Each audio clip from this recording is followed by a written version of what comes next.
keys to the homes. I would go to their house, do the shop, the cook, the cleanup, and leave. They would leave a blank check for me or their credit card. So most of the times I never saw my guests. Awesome relationship. You know? Excuse me.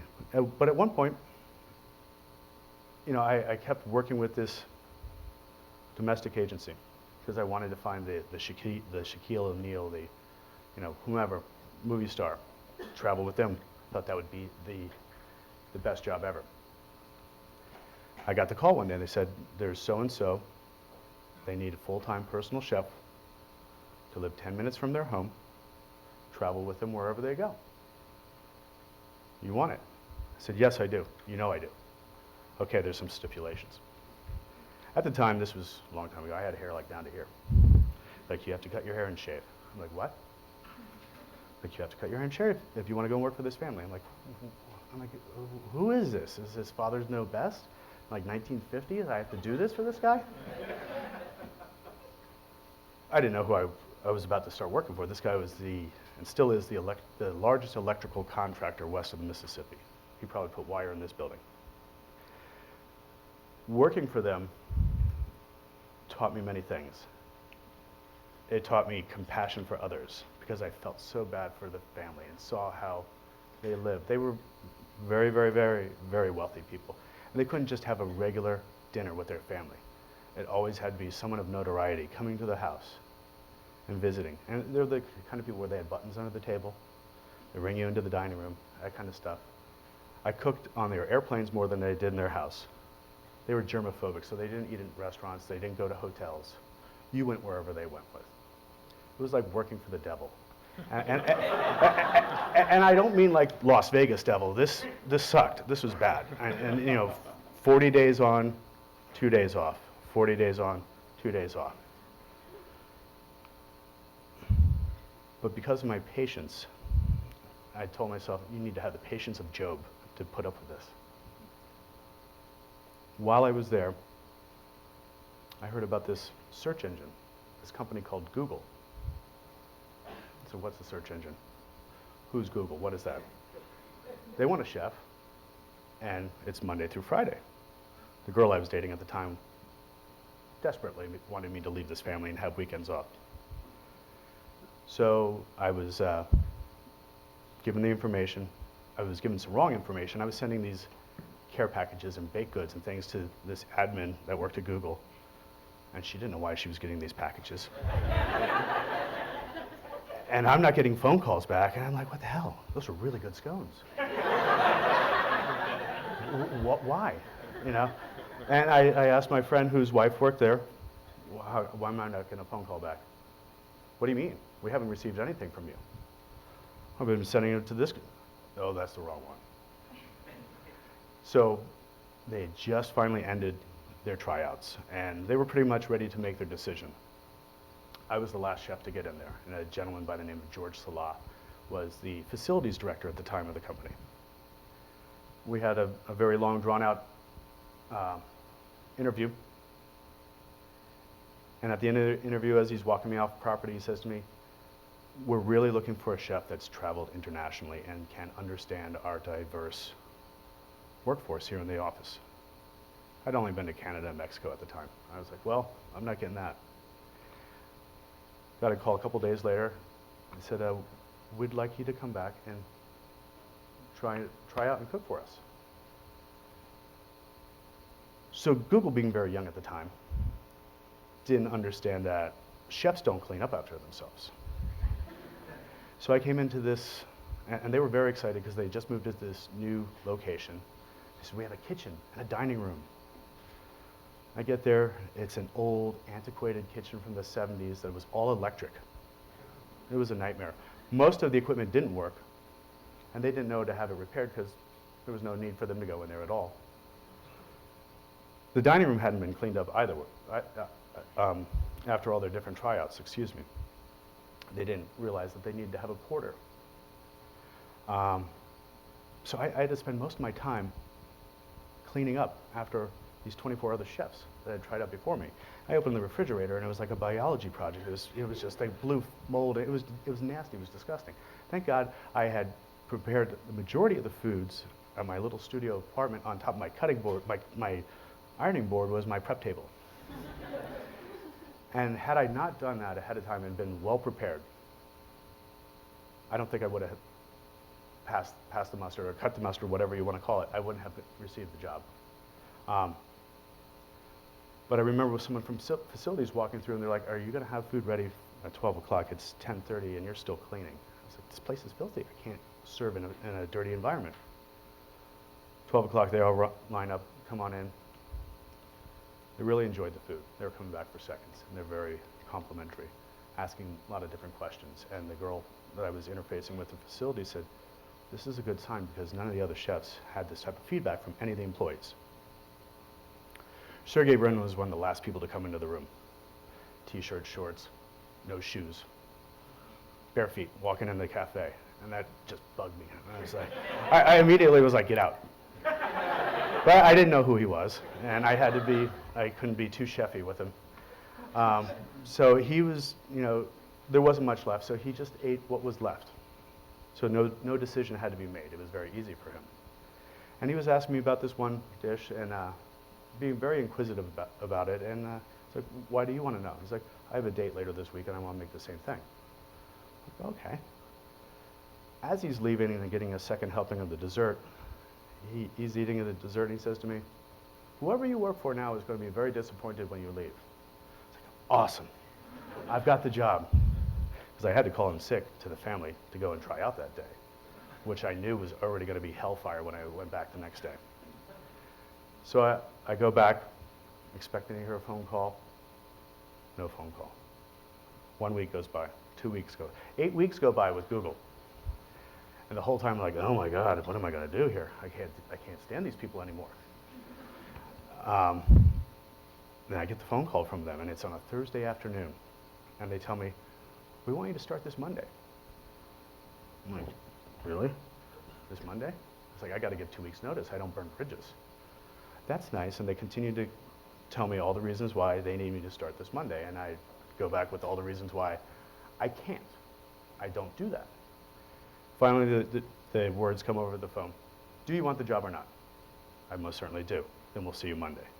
Hanging up the phone, I'm like, I'm burning a bridge. Fortunately for me, the lady of the house made it very easy for me.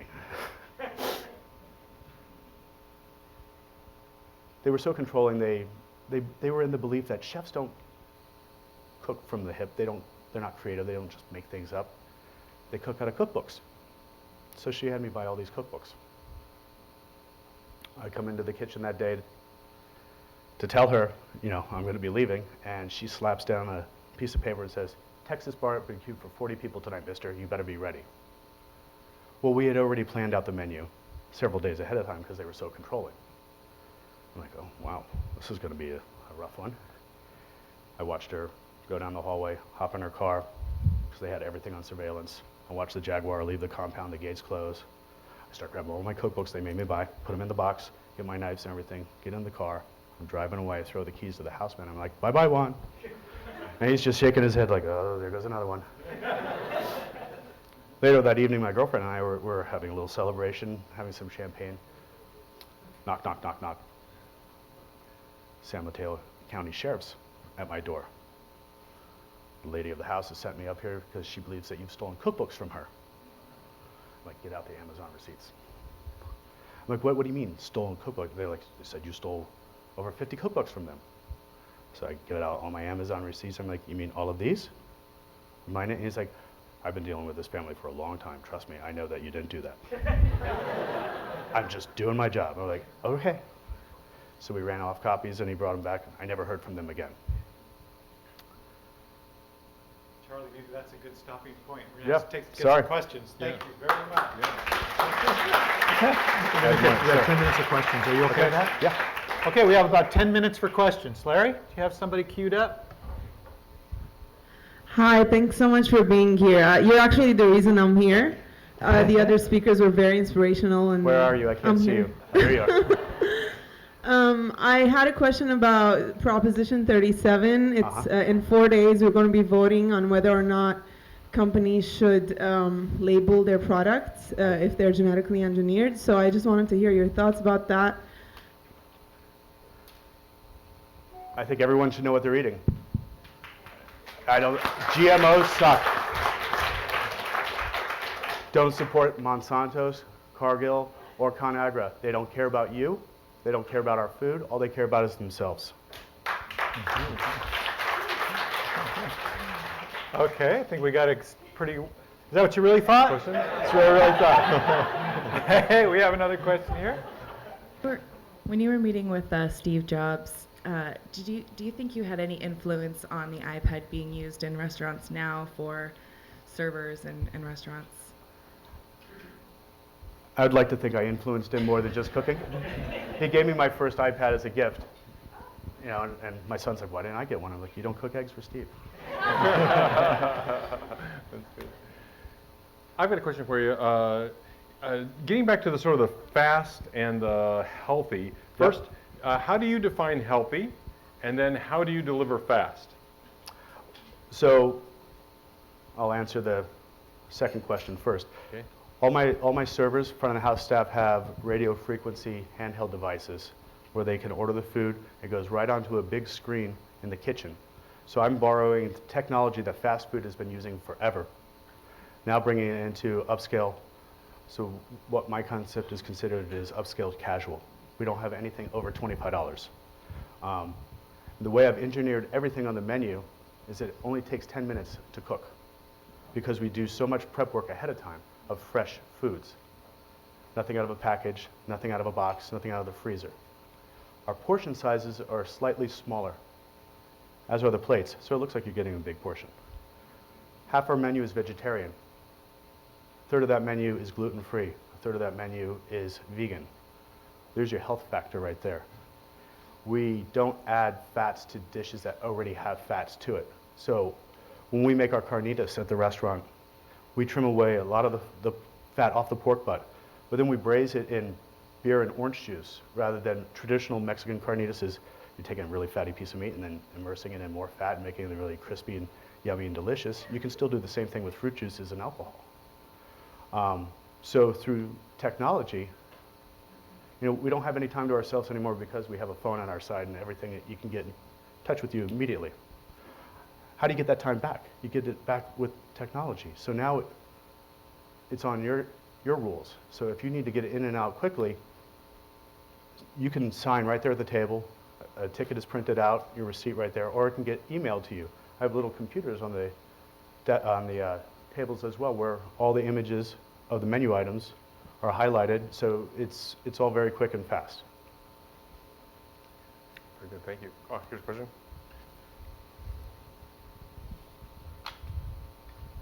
Thanks, Charlie. Can you tell us a little bit about the calculations that go into making a decision to offer free food, free massages, the jacuzzi, and the game room? So early on, Google, Larry, and all those guys, Sergey, they all really understood they're going to have a campus that's far away from a downtown metropolitan environment. So people can't just walk out the office and go get a hot dog or a burger or a salad or whatever.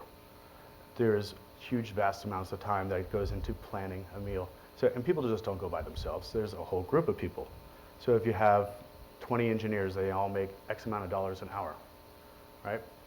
And they've all decided that they're going to go to this one place to eat. We're no longer spiking productivity because now everything's gone down because they're planning and thinking about going out to eat. And to get them all to go out to eat, it's like herding cats. They don't do it quickly. You know, they don't have lunch in an hour. They have lunch in 3 to 4 hours. So now all that productivity has gone down.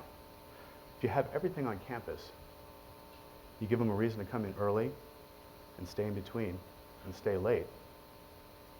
Yeah, there's going to be a little bit of social time and downtime where they're doing stuff for themselves. But the majority of the time, they're doing stuff for the company and working with the company. And you have a company that is now cross-pollinated, where people who normally wouldn't talk to each other, like sales and engineering, never, ever see eye to eye. Now they're having an opportunity to sit down at the same table and break bread and talk about the issues that they have. So it's a constant workflow. I can't tell you how many different times the masseuse, when she's giving me a massage, is talking to me about what's the next menu and things like that. I'm like, really, just run my back. I don't want to talk to you about this right now. That's funny.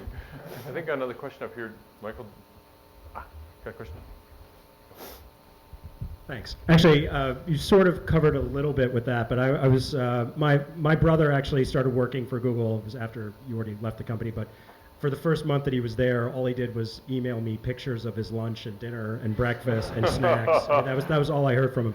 But I was just wondering if there was any kind of tactical considerations to go a little bit deeper into this productivity concept of the free food. If there was any tactical consideration of like the types of food that you would prepare to sort of best support sort of like afternoon productivity or late evening productivity, that kind of thing. High energy foods, just being mindful of, like, you know, coffee spikes and then drops. You know, if you're going to do caffeine, drink tea all day long. That's a level, even flow of energy there. Being mindful of the foods that you feed the employees at lunchtime, not giving them a big giant turkey dinner or something like that, where the tryptophan knocks them over at their desk and they want to crawl underneath their cube and sleep. You know, so you really need to think about that. Most of the menus we did at the time, and they still do, are very high in vegetables and fruits. So looking at foods that your body metabolizes quickly and doesn't drain you, because you've now spent all this time working off that prime rib you've had at lunch or whatever, you know, and it's so foods that return energy. One more question? Another question?